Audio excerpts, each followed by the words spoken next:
తెలియజేస్తూ గత 4 రోజుల క్రితం నేను ఇక్కడికి వచ్చానమ్మా. అప్పుడు ఉదయం నుంచి అర్ధరాత్రి 3 గంటల వరకు నేను మీతో గడిపాను. మధ్యలో కలెక్టర్ని, జాయింట్ కలెక్టర్ని కలవడం జరిగింది.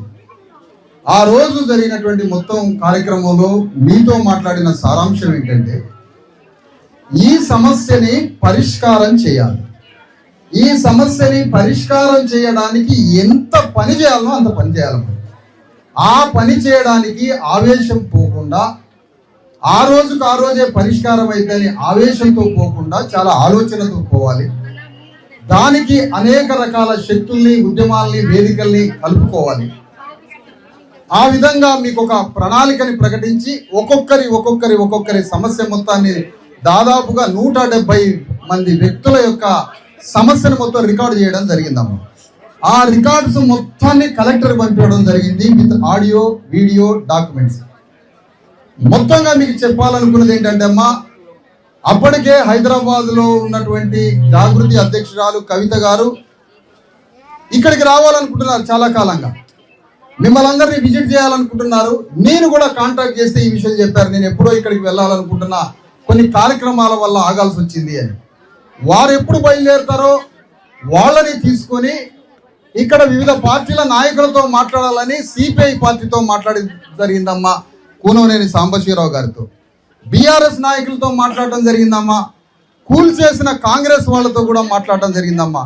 కానీ కాంగ్రెస్ వాళ్ళు రాలే, బీజేపీ వాళ్ళకి చెప్పినా రాలే, బీఆర్ఎస్ వాళ్ళకి చెప్పినా రాలే. 3 పార్టీల వాడు ఒక్కడు హాజరు కాలేదమ్మా మాట్లాడినా సరే.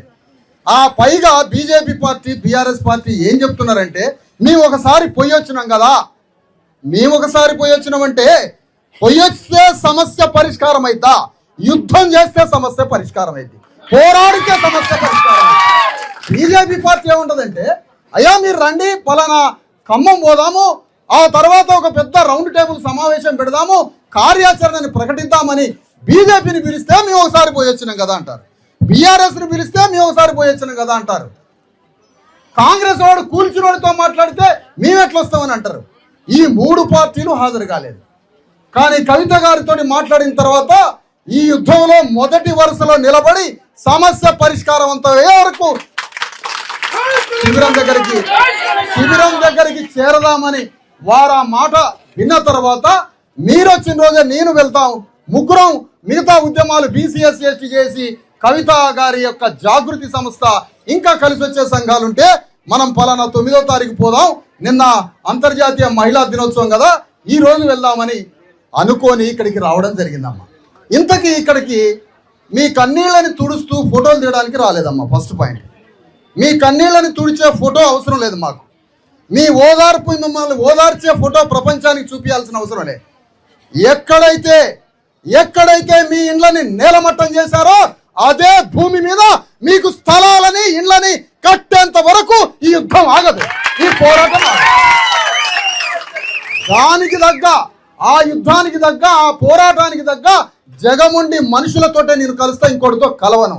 ఆ మొండితనం ఈ మనిషిలో ఉందని కవిత గారితో ఇక్కడికి రావడం జరిగింది. చూద్దాం, నాకు ఏ వర్గము ప్రజల కన్నీళ్ల సమస్యల్ని పరిష్కరించే క్రమంలో ఏ వర్గమో ఏ కులమో కాదు, మానవతా దృక్పథంతో మీ సమస్యని పరిష్కరించడానికి ఎవరు వచ్చినా వాళ్ళతో కలిసి పనిచేద్దాం, సమస్యని పరిష్కరించుకుందాం. కాబట్టి ఈరోజు హాజరైనటువంటి మీ అందరూ, మనందరం మాట్లాడుకుందాం. ఇంకొంతమంది బాధితులతో కూడా నేను ఆల్రెడీ ఆ రోజు ప్రతి బాధితురాలతో అర్ధరాత్రి 2 వరకు మాట్లాడాను. మేడం గారు కూడా, సోదరి కవిత గారు కూడా మీతో మాట్లాడతారు. కొంత మాట్లాడిన తర్వాత ఎలాంటి కార్యాచరణ ప్రకటిద్దాం. కలెక్టర్ దగ్గరికి ఆ రోజు పోయామమ్మా. కలెక్టర్ కలిసిండు, శ్రీనివాసరెడ్డి జాయింట్ కలెక్టర్ కలిశారు. వాళ్ళ మాటలు, ఆ 3 మంత్రుల మాటలు ఏమి చెప్తే అది రాసిస్తే చదివిస్తున్నాం మాత్రం. వాళ్ళు రాసిచ్చిన మాటలే 2 కలెక్టర్లు మాట్లాడుతున్నారు. అసలు భూదాన యజ్ఞ భూముల్లో ప్రభుత్వం అడుగు పెట్టడానికే వీల్లేదని తీర్పులు ఉన్నాయమ్మా. వాళ్ళకి అసలు అందరూ అడుగు పెట్టే అవకాశమే లేదు. ఆ భూములు మనవి, ఆ భూమి మీద హక్కు మనది.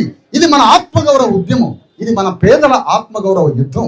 కాబట్టి ఈ పోరాటాన్ని అవసరమైతే నడి రోడ్డు మీదకి పోయి కలెక్టర్ మన కాళ్ళ దగ్గరకు వచ్చి మన కాగితాలు మనకిచ్చి భూమి మీద హక్కులు ఇచ్చేంత వరకు, కలెక్టర్ వచ్చేంత వరకు మన యుద్ధాన్ని కొనసాగించాలి. అలాంటి కార్యాచరణను ఒకటి మనం ఇక్కడ తీసుకుందాం. మళ్ళీ విలేకరులకి మిత్రులకి కార్యాచరణను ప్రకటించి ఆ కార్యాచరణకు తగ్గట్టుగా ఆ కార్యాచరణ కోసం బయలుదేరడానికి ఒక అర్ధగంట సమయం తీసుకుందాం.